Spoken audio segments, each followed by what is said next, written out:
Senator Moore. Thank you, Madam Acting Deputy President. The Australian Western Sahara Association works for self-determination for the Saharawi people, raising awareness about the injustice of Morocco's occupation of their country for over 40 years, the oppression and the human rights abuses endured by the Saharawi, the plight of those in exile in the desert of Algeria, and the failure of the United Nations to require Morocco to honour its ceasefire agreement to allow a UN referendum in Western Sahara. I want to acknowledge the presence in the gallery of a delegation from the Australian Western Sahara Association who've been working tirelessly to ensure that this message is not lost in our community. On the 6th of September this year, it would be 24 years since the ceasefire agreement between the Sahrawi independence movement, Polisario, and Morocco came into effect, and since the UN sent a mission, the United Nations mission for the referendum in Western Sahara, to organise a referendum of self-determination. 24 years, Madam Acting Deputy President, is too long in terms of human suffering and life in exile in harsh conditions.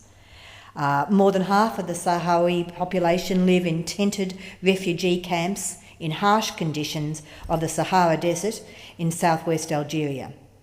This group comprises people who fled Western Sahara during the original war from 75 to 91, and also many new generations who have never seen their coastal homeland. They're still waiting for peace and they're still waiting for their referendum.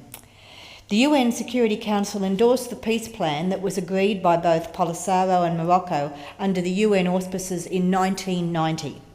The peace plan entailed a full ceasefire, followed by the promised referendum of self-determination.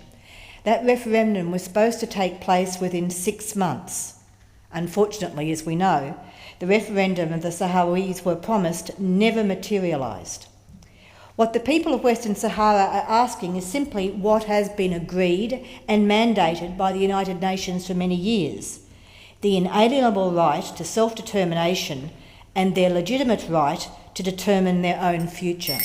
This is an important message and one that we cannot forget. It's also important that we understand that Australia has a long history and a right to be involved in pushing forward for this agreement. Australia participated in the United Nations missions for years by sending a signals contingent, and there are links now between Australians who've been there and many more who know about what's happening. Concerned foreign governments and international NGOs have documented human rights abuses over many years. Most recently, the Human Rights Watch issued its report on Morocco and Western Sahara, saying that reforms in human rights under Morocco's new 2011 constitution had mostly not taken effect. The Human Rights Watch reported that in Western Sahara, all public gatherings thought to be organised by opponents of continuing Moroccan rule over the disputed territories were blocked by police in 2014. Furthermore, civilians sentenced by military courts in past years, including 22 Sahrawis sentenced in the protest camps case in 2013, are serving long prison sentences, between 20 years and life, Madam Acting Deputy President. Complaints of confessions extracted under torture have not been investigated as recommended by the UN Special Rapporteur Juan Mendez in 2012. The US State Department Human Rights Report 2013, released in March 2014, referred to Moroccan government restrictions on civil liberties and political rights of pro-independence advocates as the most important human rights problem specific to the territory. It cited as serious problems limitations on the freedoms of speech, press, assembly and association. There is international recognition that the deplorable human rights situation in Western Sahara must be addressed, and growing pressure in the UN Security Council in favour of instituting a human rights monitoring capacity when this process continues this year, 2015. Australia must continue to pressure, even though we're no longer having a position in the Security Council, we have a right to continue to favour pressure on the UN to take action after 24 years, Madam Acting Deputy President. organisation, the Australian Western Sahara Association, particularly wanted to draw to attention the case of Takbar Hadi, who has been on hunger strike since May.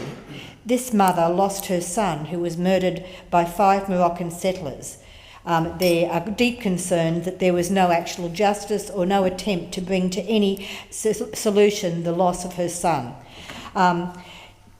Ms. Takbar Hadi began the hunger strike on the 15th of May in Las Palmas in the Canary Islands. She's calling for the body of her son to be returned, for the case to be properly investigated and for the attackers to be arrested. This is the face of human rights abuse in this region, and this mother, I think, is a message for all of us that we need to ensure that the human rights abuses are stopped. Another point that's about apart from the human rights abuses is the concern that there's a plunder of natural resources of the Western Sahara, particularly the fisheries and phosphates, in violation of international law. The Under-Secretary-General of Legal Affairs and the Legal Counsel of the UN, Hans Corell, reiterated in a legal opinion delivered to the Security Council on the 29th of January 2002 that if, and I quote, further exploration and exploitation activities were to proceed in disregard of the interests and wishes of the people of Western Sahara, they would be in violation of the international law principles available to mineral resource activities in non-self-governing territories.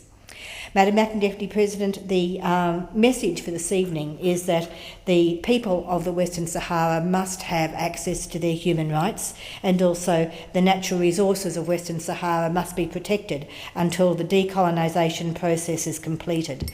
At the recent ALP National Conference, we are very proud to know that a motion was passed at that conference which determined the support for the human rights of people from the Western Sahara and called on the acknowledgement that urges the Australian Government to extend all due assistance to the UN in its efforts to organise a free and fair referendum in Western Sahara and to maintain an appropriate dialogue with the Polisario Front, the UN acknowledged representatives of the people of Western Sahara.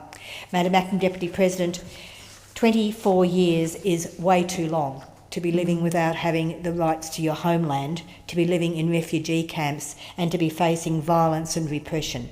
It's an important aspect, and we actually value the work that's done by the Western Sahara, the Australian Western Sahara Association, and we also must believe that human rights is something that we all believe in, and that we need to share this message in our community and across the globe. Thank you, Senator Moore.